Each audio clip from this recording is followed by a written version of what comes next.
Sounds good. Below deck. Below deck.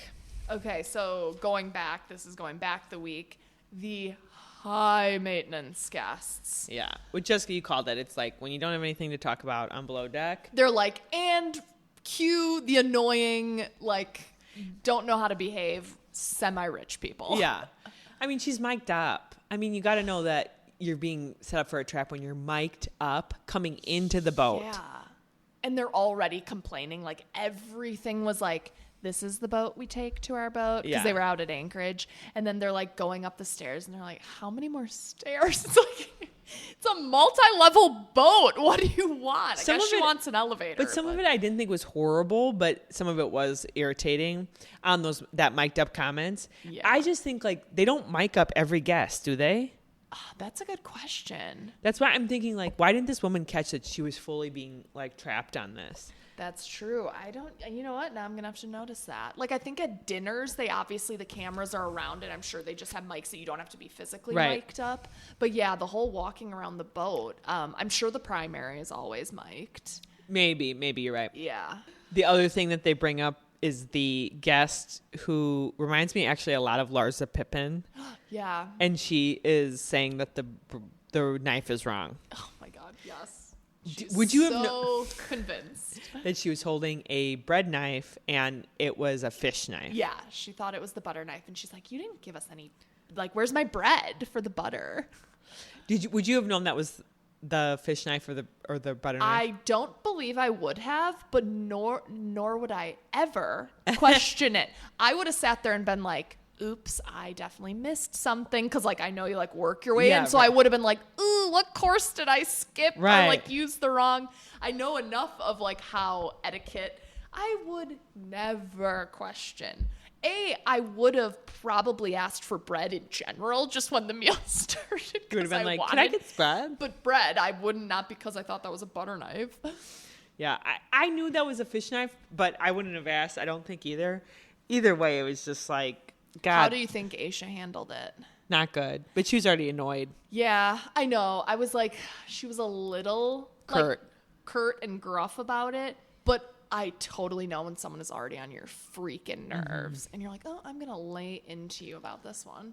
I wonder like how, when you go on these shows that are not meant to be about the guests being horrible, although sometimes it pops up, how much does that ruin your reputation? Because you clearly go home and you're like, we were on Below Deck. Yeah. Let's all watch the episode we were on. And then the episode comes and you're like, damn, we look horrible. I know. I am so curious, especially like earlier days. That's where when Vince and I started from season 1, there were just some horrible people. Yeah. And they kind of give that high level preference sheet. Some of them were like real estate agents that had like just like doing really well brokerage.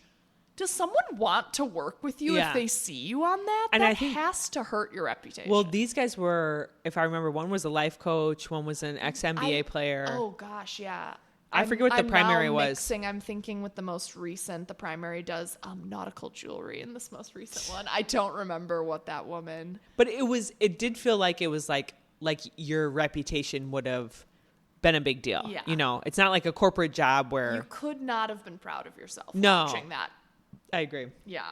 So Sandy ends this whole thing with like a little bit of a lecture. Was that super obvious to you? Yes, it was, but I kind of loved it. Where she was like, almost also reminding them that you guys are kind of low on the food chain. We deal with people who spend $1 million on charters.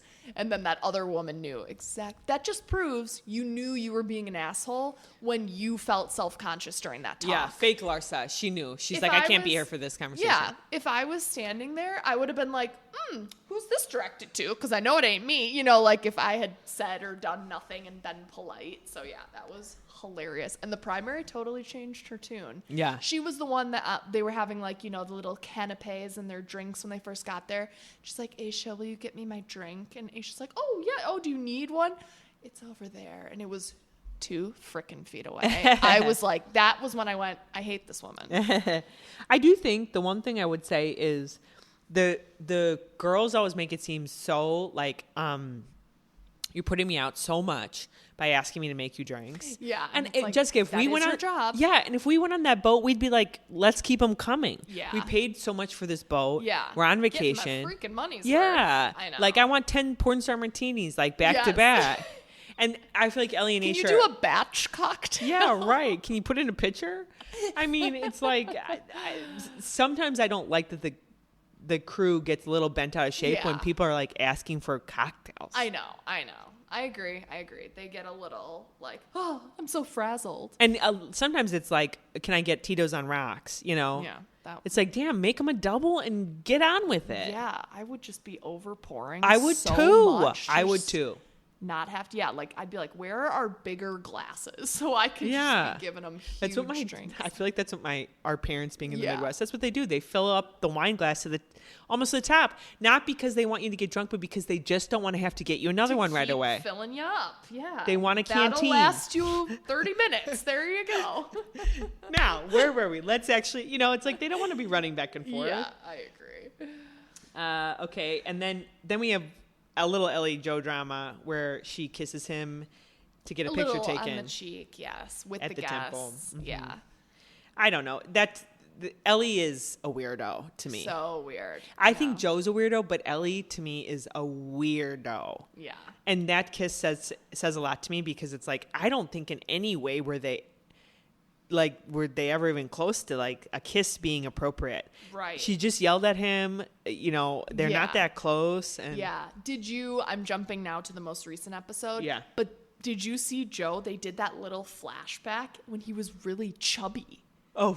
And he was like, I went through this I was living in my car. And then when they did the flashback to him, I went, I'm now this is sort of forming more of him being really weirdo. Yeah. And uncomfortable around the women because he has transformed into this he much wasn't more like attractive guy. So I was like, oh, you know what? This is like, he still has that little fat kid in him. You know what? That's totally true. I dated this guy and he was like a model. He was like gorgeous, Jessica, but he was really fat in high school.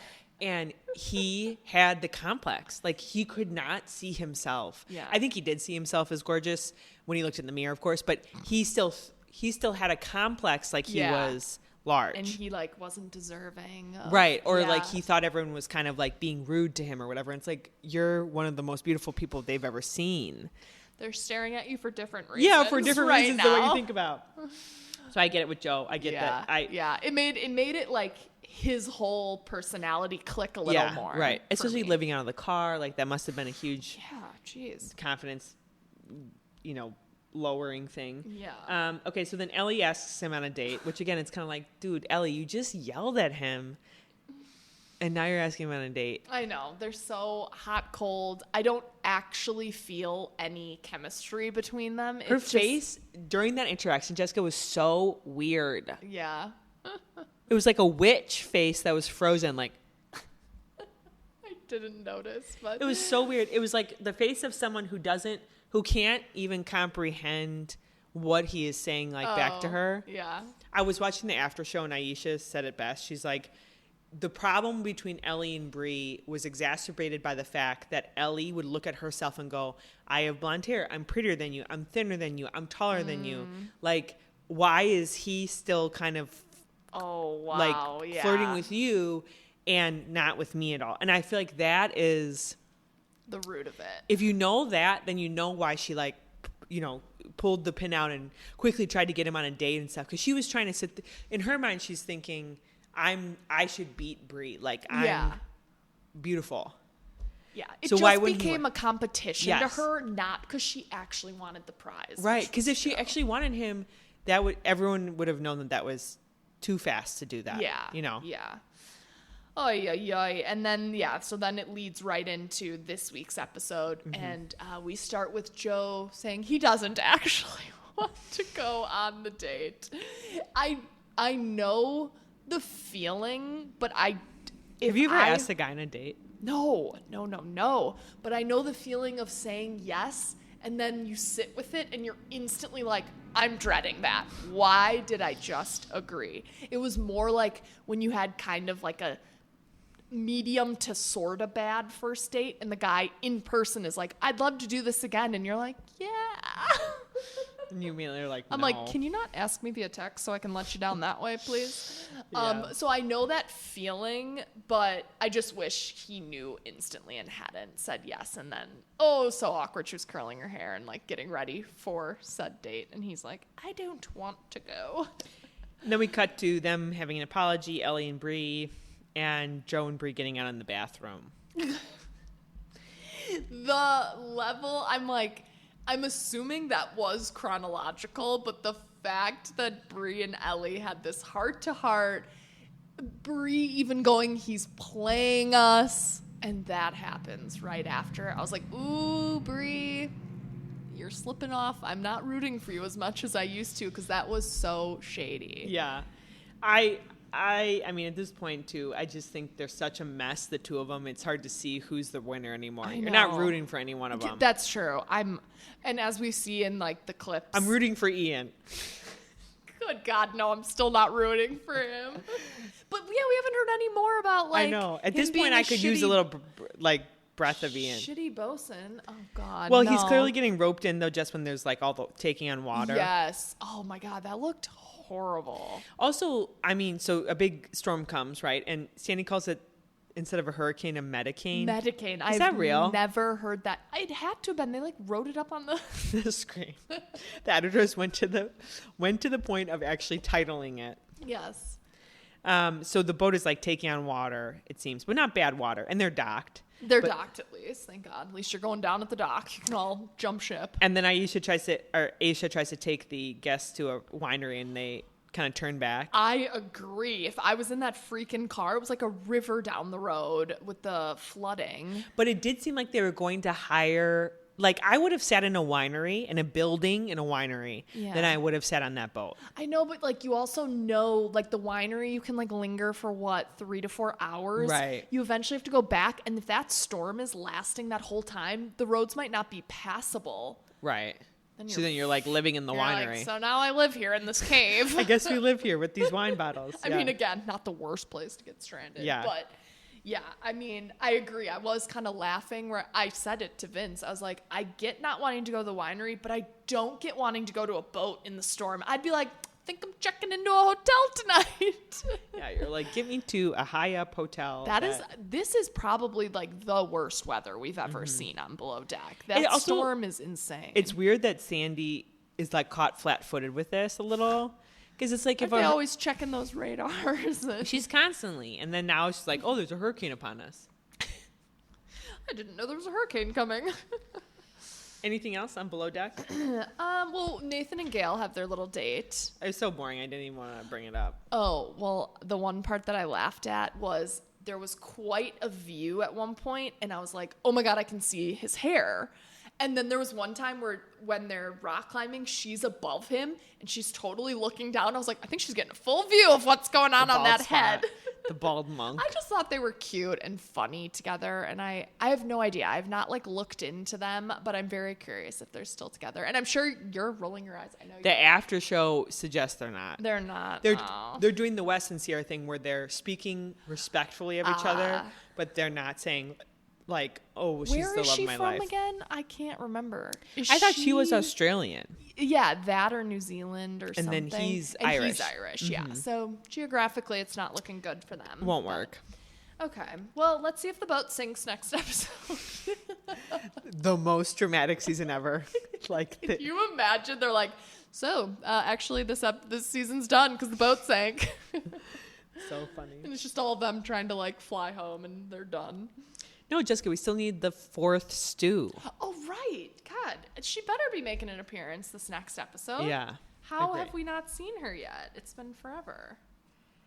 Okay, Jessica, so on to what are the kids talking about these days? Okay. So this one is regarding the UK. So I do not know if this applies to American Gen Zers. Something I really hope changes, but smoking is coming back in style. Cigarettes. We're not talking vapes. I honestly think vapes have been like the gateway drug to cigarettes. Oh, wow. So that's disappointing. I know. And they name like some celebs, you know, you always know the celeb that you always see like puffing on a cig. But they found, and ironically, COVID was a big reason that a lot, which it's like, oh yeah, now's the time to have a lung thing, you know, in case you get COVID. And like, it's proven if you're a smoker, it's going to be more severe. But they said during the time period of COVID, more 18 to 24-year-olds picked up smoking cigarettes. Interesting. And I understand this is where something I think jobs and workplaces need to take into account. I did notice that, like, when you go to Spain, I think you will be shocked at how many people you see smoking. Oh, really? I think Europeans smoke a lot more than Americans in general. But they're saying these young, you know, just entering the workforce are going, if I'm a smoker, I can have 5-minute breaks that are like acceptable throughout the day. Right. And if you're not a smoker, you just can't. You It's can't not be like leaving the building. Right. Oh, I'm going to go stand outside for 15 minutes. I'm just going to go get some fresh air. And it's so true. So I think workplaces need to get smarter to that and say like, anyone who's a non-smoker, you're done at 4:00. Smokers have to work till, you know what I mean? Like stuff like that. If you're actually in an office, talk about an incentive, and you can't hide it. People will see if you're constantly ducking out. Because thank God you can't be smoking inside. So it's become antisocial enough that you have to go out. But I just thought it was interesting that it's like they're seeing an uptick, and like for the first time in so many generations because of, we all know how horrible cigarettes are. Right. It's just been a declining, and now it's climbing with Gen Z. Well, the one thing I would say too, I mean, this is like a twist, right? But if your boss, like I think about Rachel on Friends, I don't know if you remember this episode, but she takes up smoking because her boss takes up her spot as a smoker, and they go out and have these smoke breaks, and while they're out there, they decide a lot without her.